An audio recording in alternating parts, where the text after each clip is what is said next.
নরেন্দ্র মোদী আপনার পরকীয়া প্রেমিকার জন্য আপনি 20 কোটি বাঙালির সাথে যুদ্ধ ঘোষণা করবেন। আসুন, যুদ্ধ হবে তোমাদের সাথে। মুসলমানের ইতিহাস, বদরের ইতিহাস আমি বহুবার বলেছি, মুসলমানের ইতিহাস, বৌদ্ধের ইতিহাস।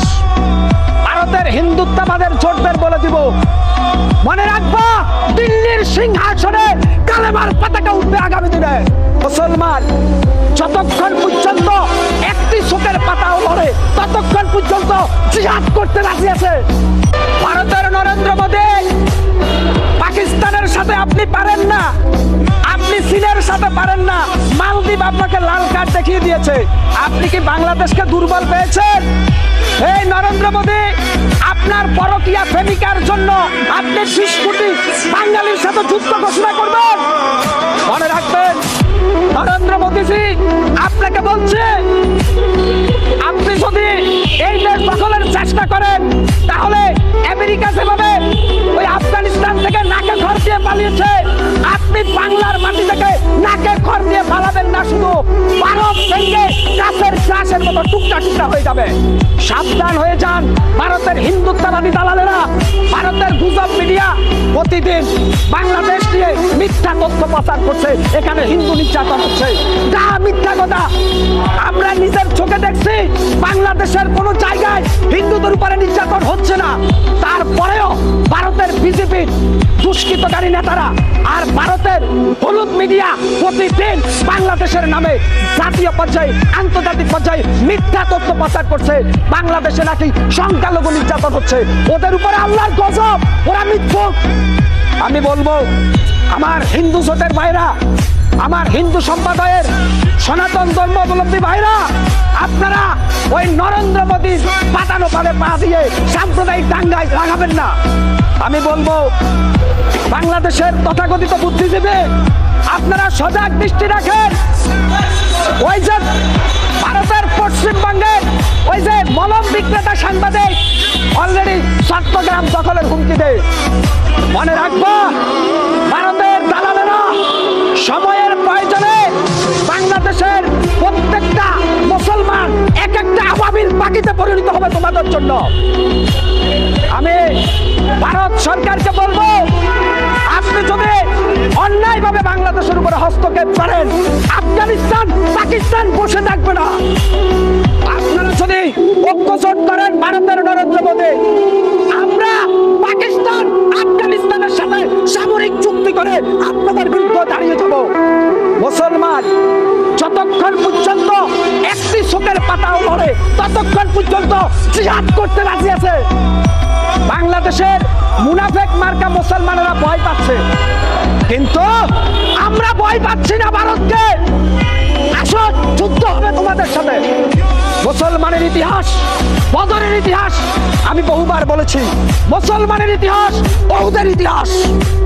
ভারতের হিন্দুত্ববাদের জোটদের বলে দিব, মনে রাখবা দিল্লির সিংহাসনে কালেমার পতাকা উঠবে আগামী দিনে। ওই ভারতবর্ষের বিজেপি নেতারা এক সময় গোটা ভারতবর্ষ মুসলমানেরা শাসন করেছে। ইনশাআল্লাহ ওই দিন আর বেশি দূরে নয়, যেই দিন গোটা পৃথিবী মুসলমানেরা শাসন করবে। অতএব মুসলমানেরা এক একটা রয়্যাল বেঙ্গল টাইগারের বাচ্চা।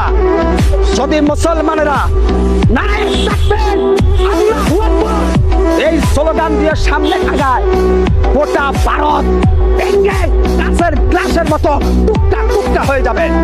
ভারত হায়দ্রাবাদকে জোর করে দখল করে তাদের অঙ্গরাজ্য বানিয়েছে।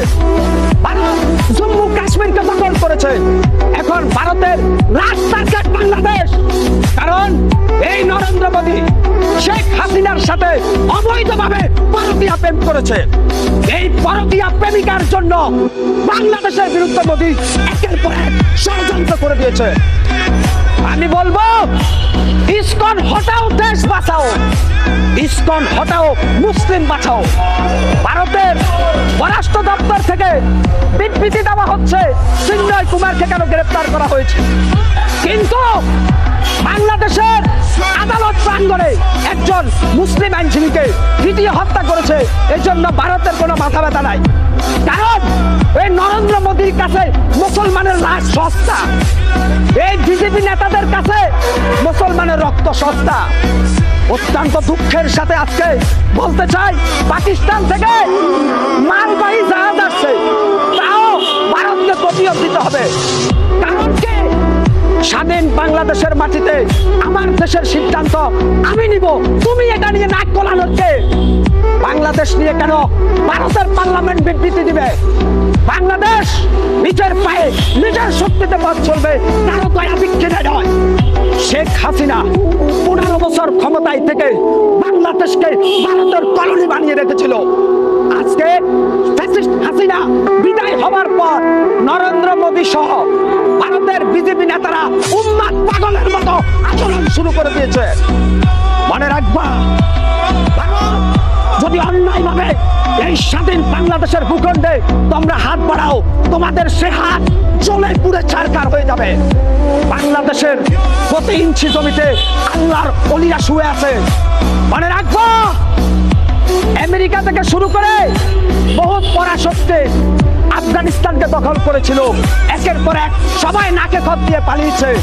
এই স্বাধীন বাংলাদেশকে যদি কোন বিদেশি শক্তি দখল করো, তোমরা নাকে খত দিয়ে তওবা করে আবার পালিয়ে যাবা। আমরা বলতে চাই, আমরা শান্তিপ্রিয়। এই বাংলাদেশে হিন্দু, বৌদ্ধ, খ্রিস্টান, মুসলমান আমরা সম্প্রীতি নিয়ে মিলেমিশে বাস করতে চাই। কিন্তু এই ভারতের বিজেপি সরকার ইসরায়েলের নেতা নিয়ে উন্নত একচেটিয়া ভাবে আমাদের দিকে হাত বাড়াচ্ছে অন্যায় ভাবে। কারণ শেখ হাসিনা ভারতে পালিয়ে যাওয়ার পরে একের পর এক ষড়যন্ত্রের ছাবি খেলতেছে। প্রিয় দেশবাসী, আপনাদেরকে বলে, মুসলমান যুদ্ধের জন্য তৈরি হও। এই বাংলাদেশের মুসলমান একদিন বাঁচবো, আল্লাহর উপরে ঈমান নিয়ে আমরা যুদ্ধ করব। মুসলমানেরা আর ঘুমিয়ে থাকবেন না। ভারতের মতি গতি ভালো না। ভারত এই বাংলাদেশের 20 কোটি মুসলমান আগামী দিনে তোমার জন্য এক একটা গ্রেনেডে পরিণত হবে। অতএব ভারতের মোদীকে হুঁশিয়ার করে দিয়ে বলতে চাই, শেখ হাসিনাকে নিয়ে তুমি সারা জীবন শান্তিতে থাকো, দুঃখ নাই। তবে শেখ হাসিনাকে ইস্যু করে যদি বাংলাদেশ নিয়ে ফাইজলামি করো, তোমার গোটা ভারতবর্ষ ভেঙ্গে খান হয়ে যাবে। সেই হুঁশিয়ার করে দিয়ে তোমাকে আজকে বিদায় নিলাম। আসসালামু আলাইকুম ওয়া রাহমাতুল্লাহি ওয়া বারাকাতুহু।